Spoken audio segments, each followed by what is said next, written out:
My twin sister, Emily, stole the man I loved, my dream wedding, and even my future, all while smiling in my face. For years I disappeared from everyone's radar, letting her believe she'd won. But the day she walked down the aisle for the second time, she looked up, and I was the one waiting at the altar, holding the one thing that could destroy her perfect world. Growing up, Emily and I were inseparable. At least that's what everyone thought. On the outside, we were mirror images. Same dark hair, same green eyes, same easy smile. But while I trusted her with every secret, she treated me like a shadow, something to step over when the spotlight got too bright. She had charm that could hypnotize a room, and a talent for making her selfishness look like generosity. When I met Daniel, I thought I'd finally found something she couldn't take from me.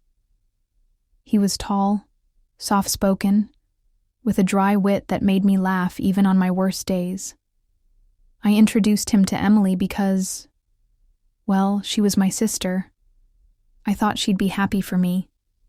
And at first, she played the role perfectly, complimenting us, joking about how adorable we were, even helping me plan our engagement party.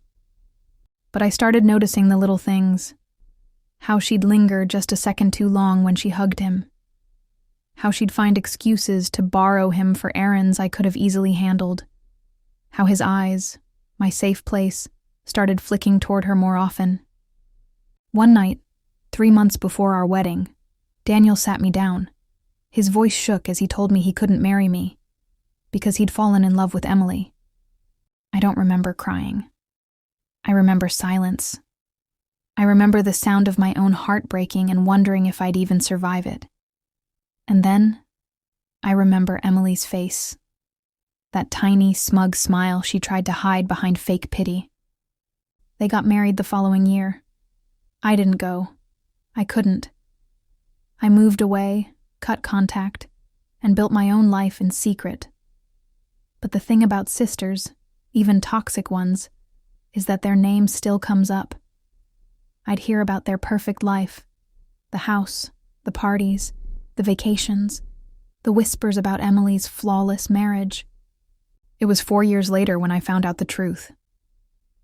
A mutual friend reached out, one who still thought I deserved to know. Emily's perfect marriage wasn't perfect at all. Daniel had been cheating, and not just once, for years. The divorce was already in motion. I should have felt satisfied, but I didn't, because Emily wasn't done playing games. She had moved on fast, to a wealthy businessman named Charles, twice her age, who adored her. She was planning a lavish wedding, bigger than her first. She made sure news of it spread far and wide.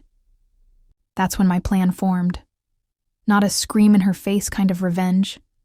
Not a petty social media post. No. I wanted her to feel the same cold, sinking shock she'd once handed me. The kind that left you gasping and wondering how you didn't see it coming. Over the years, I'd worked quietly in event management, eventually running my own high-end wedding planning company. It was a name she didn't recognize, and when her assistant reached out to the best in the industry, she unknowingly handed her big day over to me. I accepted. For months, I played the perfect professional. I listened to her gush about Charles, about the venue, about her designer dress. I smiled as she handed me her vision board, never letting on that I had my own vision, one she'd never forget. Every detail of her big day I controlled, and with each meeting, I learned more about her new life. More importantly, I learned her secrets, the ones she was hiding from Charles, the kind of secrets that could shatter her fairy tale before the cake was even cut. By the time the wedding day arrived, Emily had no idea I was more than just her planner. She was too wrapped up in herself, too certain that I was just another face in the crowd, there to make her shine. But when she took that first step down the aisle, her eyes finally met mine. And in that instant, I saw it. The recognition, the confusion, and then the dawning fear. Because I wasn't standing in the crowd, I was standing at the altar. And in my hand was the envelope containing the truth, the one thing that could destroy her perfect world. Jake's wedding day should have been a happy occasion, but every smile he wore that afternoon was a blade pressed against my skin. He had everything. The expensive tux, the glittering guests, the kind of confidence that comes from always being the golden child. And me? I was the shadow in the corner, clapping politely, pretending my chest wasn't tight with the weight of what he'd done to me. You see, Jake didn't just take opportunities away from me. He stole years. The kind of years you can't buy back, no matter how much money you throw around. He lied about me to our parents, turned them against me, and when I was barely keeping my head above water, he was out there building his perfect life, brick by stolen brick. But that day at his wedding, I noticed something I'd never seen before. It wasn't just the smugness in his eyes. It was the flicker, tiny, almost invisible, when his new wife, Emily, smiled at someone across the room, a man I didn't recognize. And then it happened again. A glance. A quick, almost guilty laugh. I filed it away. That's the thing about being underestimated. You notice what others miss. Later, during the reception, Jake came over, glass of champagne in hand, and gave me a mock polite, "Thanks for coming, really." His voice carried that same undercurrent it always had. "You don't belong here." But I smiled. Oh, I smiled like I had every reason to be grateful. Inside, though, I just found my first crack in his castle wall, and I was ready to pull at it until the whole thing came crashing down. Over the next few months, I made it my mission to learn everything about Emily. Not in a loud, obvious way, but in quiet moves. A conversation here, a social media post there, tiny breadcrumbs that led me exactly where I wanted to go. And the more I found, the more I realized. Jake's perfect world was built on lies from both sides. The universe had just handed me the match, and I was going to burn his empire to the ground. By the time my plan was ready, it wasn't about revenge anymore. It was about balance. Jake had spent his whole life taking, from me, from anyone who wasn't useful to him, and walking away without consequences. This time, I was going to be the storm he couldn't outrun. It started with the truth about Emily. Through quiet digging, messages, old friends she thought she'd lost touch with, I learned about her business trips that were anything but. The man she'd exchanged those lingering glances with at the wedding? Not a stranger. He was her real love, a man named Ryan, who she'd been involved with for years before Jake came along. Jake, of course, never knew. She married him for what she could gain. Money, stability, the big house with the gated driveway. That information was dangerous in the wrong hands, and I intended to make sure it landed in the exactly right ones. The first domino fell when I accidentally forwarded a string of Emily's compromising photos to a group text, one that just so happened to include Jake, our parents, and his in-laws. The shockwaves were instant. Jake's perfect smile evaporated in seconds, replaced by the kind of rage I'd been holding back for years. But that was just my opening move. The second phase of my plan was financial. What Jake didn't know, and never cared to ask, was that the construction company he always bragged about partnering with, I owned it. Quietly, through a network of shell companies, I'd built an empire right under his nose.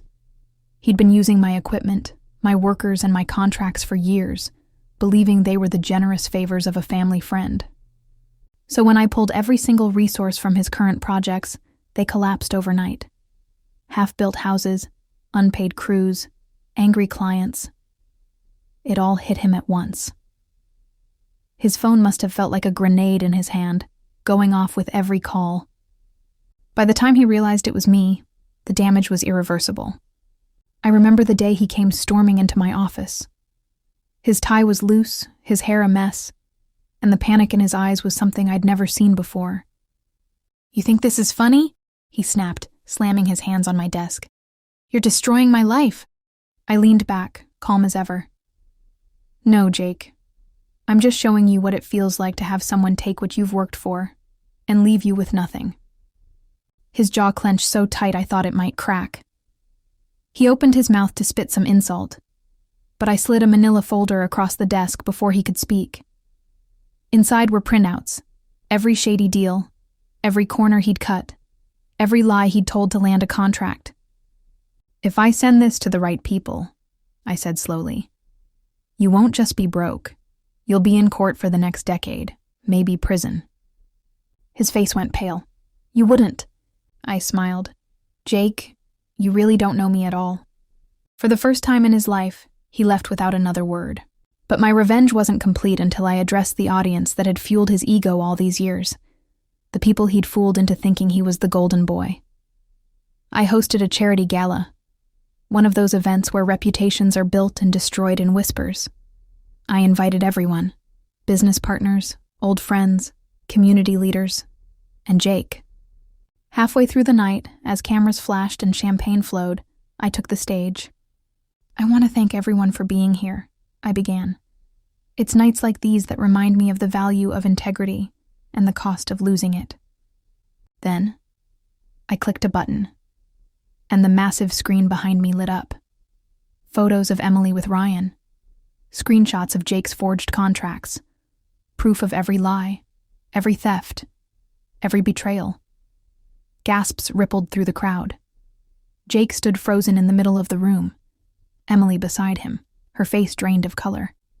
"This," I said, my voice steady, "is what happens when you build your castle out of stolen bricks. It's only a matter of time before it crumbles." People didn't just turn away from him that night. They erased him.